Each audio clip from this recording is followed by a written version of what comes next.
देश में लोकसभा चुनाव को लेकर अवध क्षेत्र के प्रभारी चिकित्सा प्रकोष्ठ डॉक्टर एसबी तिवारी कल्याण जी ने मुखर होकर अपनी बातें रखी और कहा कि भारतीय जनता पार्टी बहुत ही मजबूती के साथ लोगों के साथ खड़ी है और उनके कल्याण की भावना को लेकर काम कर रही है।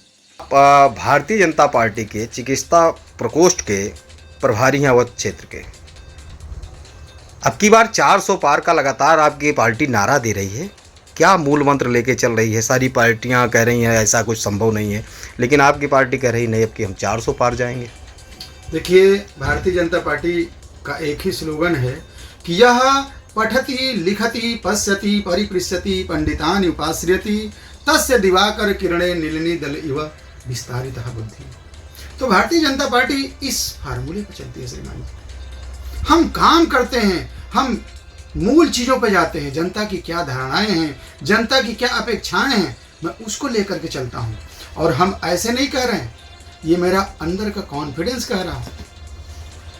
वो लोग तो इसलिए परेशान है कि इनका 400 से कम आए, हम इसलिए परेशान हैं कि हमारा 400 से ज़्यादा आए। तो हमारे और उनके सोच में इतने का अंतर है। क्या विपक्ष टूटता हुआ नजर आ रहा है? जिस तरीके से देखा जा रहा है, एक तरफ टिकट का बंटवारा हो रहा है और दूसरी तरफ जो राष्ट्रीय पार्टी कांग्रेस है उसके तमाम ऐसे पदाधिकारी छोड़ के जा रहे हैं जो उनके राष्ट्रीय प्रवक्ता तक हैं और लांछन लगा रहे हैं कि अब कांग्रेस जो है वो अपने मूलतः जो उद्देश्य से उससे भटक गई है। देखिए, कांग्रेस सचमुच में अगर देखा जाए तो अभी तक कांग्रेस हवा में ही थी। कोई सही तरीके, देखिए, जब कसौटी पे कसा जाता है ना, तभी पता चलता है कि सोना कितने कैरेट का है। तो आज कसौटी पे कसी जा रही है। जनता मूल मंत्र समझ गई है कि अगर आप बताइए, बहुत ऐसे देश हैं जहां पे उनको 10 साल 15 साल समय मिला और वो विकसित देश हो गए। और हमारे भारतवर्ष को आज़ादी मिले लगभग 75 साल से ज़्यादा हो गई और हम अभी विकसित नहीं हो पाए हैं। लेकिन आज पिछले 10-12 सालों में, जब से मोदी जी 2014 के बाद जब से आइए, तब से देखिए कि देश की दशा कहां से कहां। कैसी बात कर रहे हैं डॉक्टर साहब? लगातार तमाम पार्टियां ये आरोप लगा रही हैं कि विदेशी कर्जा लगातार बढ़ता जा रहा है और भारतीय जनता पार्टी 400 पार के नारे पे ही अटकी पड़ी है।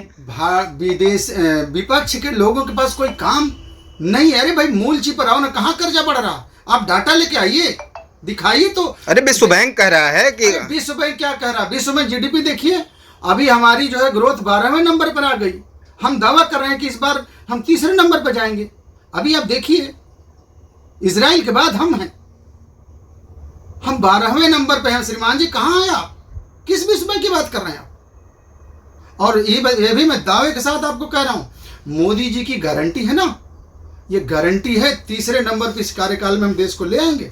मैं आपको जिम्मेदारी से कह रहा हूं। ये ईवीएम की गारंटी है कि मोदी जी की गारंटी? देखिए, ये फिर वही बात है ना कि अगर ईवीएम की गारंटी होती ना, तो अभी हिमाचल प्रदेश में कहाँ गई थी ईवीएम? कहाँ चली गई थी? उसी हिमाचल प्रदेश में ये भी हुआ कि जब एक चुनाव हो रहा था तो वहाँ इनवैलिड किए जा रहे थे वोटों को। चंडीगढ़ में ये सब चीजें जो है ना, लैक ऑफ नॉलेज है।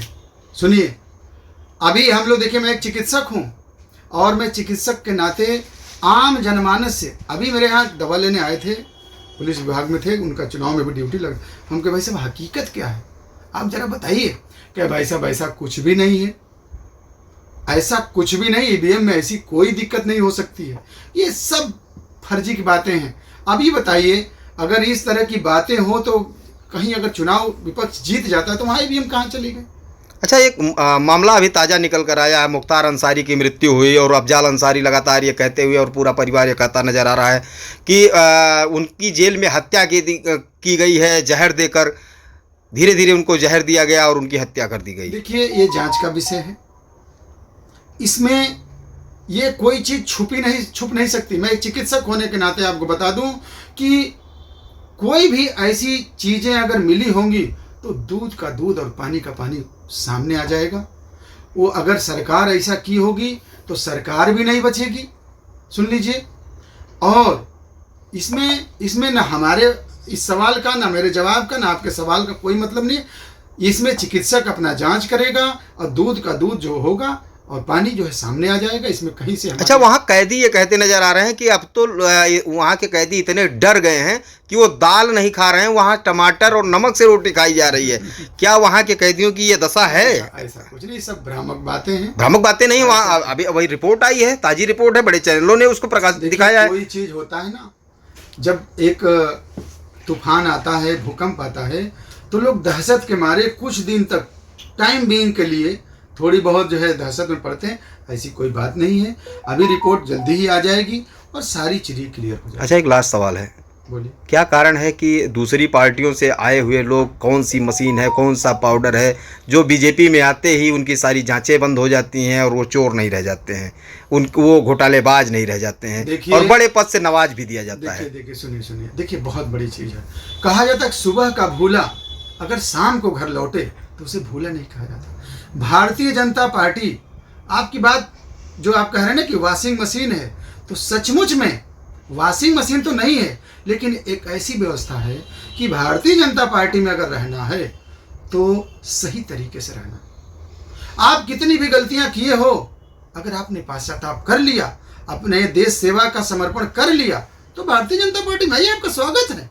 क्या दिक्कत है भाई? अगर आपने जो कुछ भी गलतियां किया हो, ये बताइए, अगर कोई व्यक्ति गलत है, अगर वो कह रहा है कि नहीं भैया हम सही तरीके से रहेंगे, तो क्या मतलब उसका एक क्या केजरीवाल भी अगर भारतीय जनता पार्टी में आ जाएं, हाँ, तो पार्टी अपने पास रखेगी? बिल्कुल। अच्छा, सूत्रों से ये केजरीवाल को भी कहेगी कि भारतीय जनता पार्टी के सिस्टम से चलो बच्चा, और तुम जो है सुधर के रहोगे, स्वागत है तुम्हारा। अच्छा, क्या सूत्रों से ये जानकारी मिल रही है कि संजय सिंह भी बीजेपी का दामन थाम सकते हैं, ऐसा कुछ दिख रहा है क्या? देखिए, संजय सिंह को अगर देश सेवा का भाव जागृत हो जाएगा और वो चाहेंगे कि नहीं एक ऐसी पार्टी के तहत जो सिर्फ और सिर्फ देश के लिए सोचती है, तो संजय सिंह का भी स्वागत है, कोई दिक्कत नहीं। आने देश सेवा करें, कम से कम ऐसी जगह से तो अपने आप को दूर करें जो सिर्फ भ्रम, सिर्फ मतलब हवा की बातें करके ही देश को गुमराह कर रहा। राम मंदिर कितना फायदा पहुंचा रहा है बीजेपी को? राम मंदिर से तो देश की काया पलट गई श्रीमान जी। बीजेपी को सर एक सवाल, सर पूरा सवाल सुन लीजिए, बीजेपी को कितना फायदा हो रहा है राम मंदिर से? देखिए, राम एक ऐसी शक्ति है ना जिससे पूरे सनातन को फायदा होगा। बीजेपी को क्या बात कर रहे हैं? इस भारतवर्ष का काया पलट गया। आपको पता है कि आज दुनिया के सबसे ज्यादा चर्चित और सबसे ज्यादा आस्था वाली जगहों में अयोध्या का नाम हो गया। क्या बात कर रहे हैं? हमारे उत्तर प्रदेश का तो कायाकल्प पलट ही गया। आप देख लीजिएगा, कुछ ही दिनों में हमारा उत्तर प्रदेश कहां से कहां पहुंच जाएगा, और प्रभु श्री राम की वजह से।